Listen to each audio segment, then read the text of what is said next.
porque debería dar respuestas, porque debería dar un cierre. Sí, de acuerdo. Si estamos viviendo en un mundo en el que no hay respuestas y no hay cierres, y está Siria y está Yemen y está Centroamérica y está todo lo demás, ¿por qué debemos exigirle a un ser humano que nos dé la respuesta que como sociedad no hemos sido capaces de construir? De pronto él nos da una pista y es: busquemos lo que tenemos en común. Al final, en medio de todo, hay cosas comunes que pueden funcionar, pero una respuesta cuando ni las estamos realmente como construyendo, pues a mí me parece que es como cuando le pegan a García Márquez el acueducto de Aracataca. O sea, el tipo escribe, ustedes verán, o nosotros el resto veremos. Sí, de acuerdo. Es una cosa así. Carol, Esa idea que nos trae Juli también me parece muy chévere por el hecho de que además estamos leyendo a un personaje que es contemporáneo.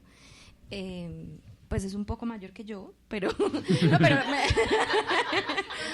quiero decir, mentiras, me refería pues sí, porque digamos está puesto en esta misma, existe hoy con nosotros en este mundo, pues. Y justamente esa idea de que no tenemos las respuestas, que estamos viviendo un caos como probablemente se ha vivido en otros momentos de la historia de la humanidad, y pues nunca la respuesta llega porque nos hagamos una pregunta. Lo que me gusta de lo que él plantea, y va un poco con lo que mencionaba Caro Contreras, de cómo salta de una historia a la otra, es porque lo que yo sentí que hacía primero sí me pareció súper visual todo lo que nos traía, o sea, una narración muy cinematográfica realmente. Y me gustó lo que hacía de ir de un lado al otro, porque lo que sentí que hacía era mostrarnos de dónde venían los personajes a confluir en el momento que le estaba narrando, o sea, con qué llegan a esa escena que él quiere relatar, cuál es el dolor que traen, de qué pelea vienen, de cuál separación llegaron, y a mí eso me fascina porque, y digamos que es lo que me gusta de leer realmente, y es encontrar lo que tenemos en común. Y es que finalmente es que somos humanos, o sea, todos traemos un montón de cargas o dolores o felicidades encima, y este personaje nos las muestra. De acuerdo. Carol, ¿iba a complementar algo? Pues no, digamos, volver a la pregunta de Juliana, porque efectivamente exigirle a un hombre o a un novelista o a un artista cualquiera que responda como las grandes incertidumbres de la humanidad es una cosa muy extraña y loca, aunque pues en un momento, digamos, o sea, la literatura tuvo esa oportunidad de hacerlo, pero yo creo que sí estamos en un momento en el que se están cayendo un montón de los criterios, pero yo creo también en estos cuentos que nos estamos viendo mucho más de frente en el espejo, ¿sí? Y entonces pienso en las polémicas que ha habido, por ejemplo, sobre los artistas que han hecho grandísimas películas y ahorita están siendo desechados o borrados de la historia del cine porque o tuvieron acoso sexual cuando tenían 17 con una mujer. Sí, como empezó a aparecer eso porque en este momento el discurso nos está poniendo ahí a ver las violencias sobre el género y a ver las violencias sobre el cuerpo, y pues en este cuento de la feria, que ese es el punto, yo en realidad me siento muy en el vacío, ¿sí? Uno ¿qué hace con eso? ¿Negarlo? ¿Castrarlo? ¿Matarlo? ¿O reconocerlo y encontrar otra forma para coexistir con eso? Pues porque en la historia existe, ¿no? Y las manifestaciones, digamos, del arte, pues independientemente de quién las produzca, también tienen algo que es propio, pero yo creo que este autor nos hace pensar mucho en las crisis que estamos viviendo ahorita, en temas de justicia, pero también en temas éticos, cómo nos paramos frente a eso, y la respuesta apela a esto que dice Juliana, y es, pues no podemos responderlo, no tenemos elementos, pero es interesante verlo en el espejo y verlo de una manera súper directa como antes no lo habíamos hecho. Ahí me parece, y perdón, meto aquí la cucharada, pero este cuento en particular de la feria, a mí, sí me hizo llorar. La escena cuando viene la violación es, aunque no la vemos, uno logra imaginar qué es lo que va a pasar, y esto es pues súper conmovedor. Sin embargo, lo que decías, Caro Contreras, estos puntos de vista a mí me hacen cuestionar, por ejemplo, y aquí quiero insistir, no voy a justificarlo ni mucho menos, pero ¿cuál es el punto de vista de la persona que viola al niño? ¿No? Porque también nos muestran como unas historias paralelas, digamos, en medio de eso. Yo no tengo tan claro finalmente cuál hay como un par de personajes que podrían ser, yo no tengo tan claro cuál fue, yo creo que fue uno en particular, pero yo digo, en medio de tanta ansiedad, de tanta angustia, de no respuestas, pues una violación, de nuevo no la justifico, pero es una forma de buscar una respuesta, no sé, o sea, es terrible. Y ahí es cuando, digamos, en la introducción que yo decía como me parece escalofriante poder incluso intentar ponerme en el punto de vista de este personaje porque es un personaje macabro, pero es tan macabro como son los vikingos, y a pesar de eso los vikingos son un poco, o sea, es como un poco más comprensible, ¿sí? Es decir, como que el que viola al niño es un desgraciado, pero el vikingo que mata a 10, pues, es un vikingo. Entonces, como, ¿cuáles son nuestros juicios, cuáles son nuestros criterios para pensarnos y quiénes somos también para juzgar, ¿no? O sea, ahí yo entré en un conflicto tenaz. Ese cuento de verdad me pareció increíble, y la forma como está narrada de verdad me cuestiona mucho como persona hoy en esta sociedad, ¿no? Y en una sociedad en la que tenemos conflictos de guerras, en las que juzgamos, en las que es muy fácil criticar al otro y juzgar al otro, y es tan sencillo como poner un tweet. Pero ¿quiénes somos nosotros para decidir eso? Eso es como lo que a mí me deja esta historia, que me aterra un poco, me genera un poco de escalofrío, pero también me parece sublime cómo pueden plantear eso en un cuento tan corto además. O sea, este autor a mí me dejó de verdad sorprendido, gratamente sorprendido.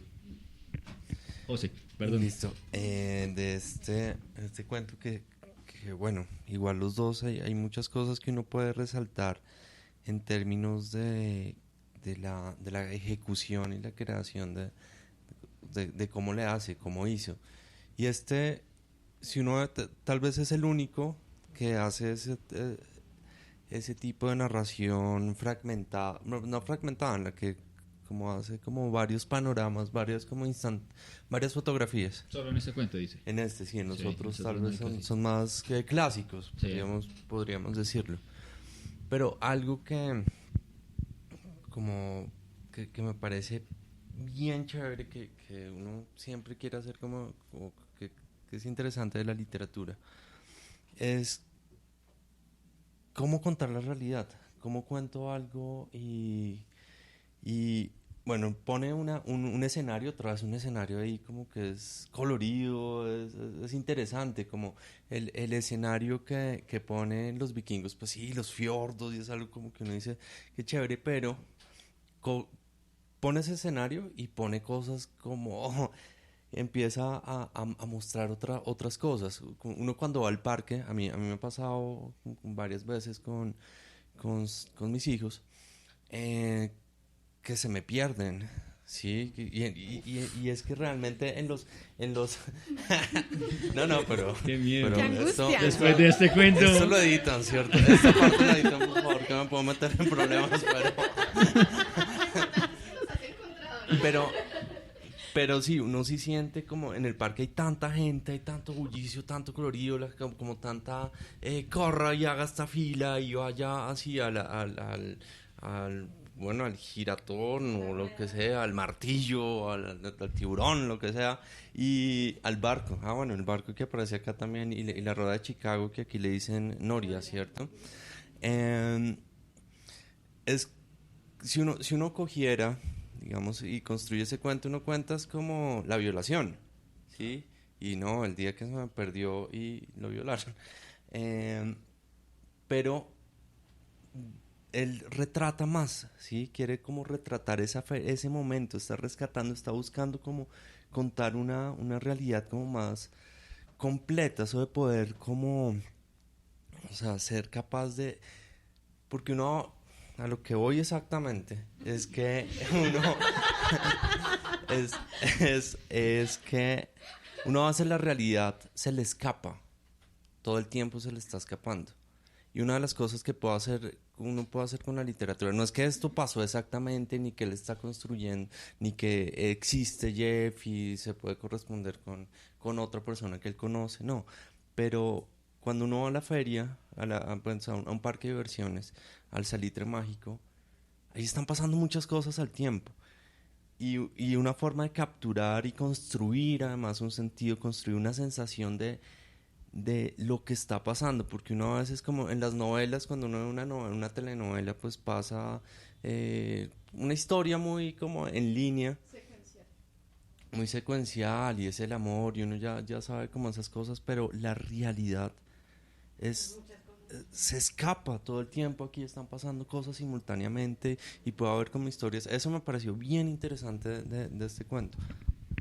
Bueno, tenemos que ir cerrando entonces un par de intervenciones más. Carol.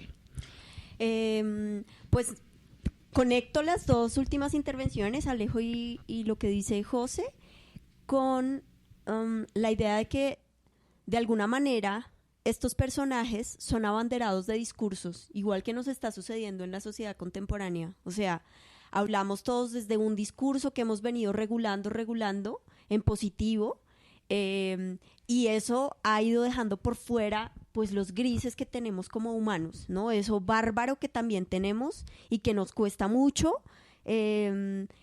digamos, nombrarlo, trabajarlo y pues asumirlo. Y yo creo que una de las muestras de eso fue que ganara el no, lo que pasó con Trump, lo que pasó con el Brexit, como ahí se vio ese gris enorme que está también en la humanidad. Pero pienso que en este cuento, digamos, en esa forma que menciona José, una cosa interesante son los espejos, y es que para todos es muy fácil juzgar al otro, pero si uno se para en una de esas figuritas en donde hay espejos del más gordo, el más flaquito, típicos de las ferias, pues todos tenemos un defecto que queremos ocultar, pero que cuando estamos en esa galería, pues lo que hace es amplificarse. Este cuento me parece que lo hace perfecto, y me parece además que, digamos, a diferencia de otros cuentos, le mete una cosa medio poética también. A mí me gustaría leer como el principio de ese cuento porque me pareció inusual, y sería bueno terminar con ese como otra cosa de él. Pues sí, es súper realista, pero también tiene un poquito de poesía, y a mí eso siempre me encanta encontrarlo como en las narraciones, y yo creo que es un factor que se puede resaltar. Listo, entonces vamos con las últimas dos intervenciones, leemos el párrafo y con eso cerramos la sesión de hoy, ¿les parece? Entonces, Caro Contreras. Bueno, pues un poco como conectando de lo que hablaba Juliana al principio, en este contexto histórico del autor, que hablaba un poco de la ansiedad. A mí este cuento me produjo una ansiedad increíble, o sea, todo el tiempo estaba como... Y cuando cerró el cuento fue como... Lo odio. O sea, odio a este personaje, a todos los personajes, odio a este autor, pero es como con ese mismo discurso del que estamos hablando, de esta sociedad, de la actualidad, de lo que estamos viviendo todo el tiempo, y es como esa cosa rara que tenemos de esa dualidad de la que yo hablé como todo el tiempo, que creo que se conecta un poco con lo que hablábamos, no solo en este podcast de hoy con Wells Towers, sino además en el que hablábamos de Lucía Berlín, del tema del realismo y del realismo sucio. Y hay una cosa que me está ahí rondando en la cabeza, y son historias corrientes de vidas convencionales. En términos cotidianos, pues sí, a muchos de nosotros nos pueden pasar muchas cosas y tenemos unas cargas y unas felicidades y unos odios que llevamos ahí y con los que vamos viviendo. Pero pues sí, realmente, o sea, una historia como esta de la feria y de una violación, pues seguramente no a todos nos pasa, pero mucho de lo que describe aquí en este cuento está cargado de esa cotidianidad y de esas vidas convencionales finalmente que tenemos todos. De acuerdo. Y para cerrar entonces, Cindy. Mencionar que estamos hablando de alrededor de 12 personajes, precisamente muchos personajes, y cuando Wells Towers comienza a hacer la descripción de cada uno de estos personajes, creo que inicia mi proceso de búsqueda del culpable.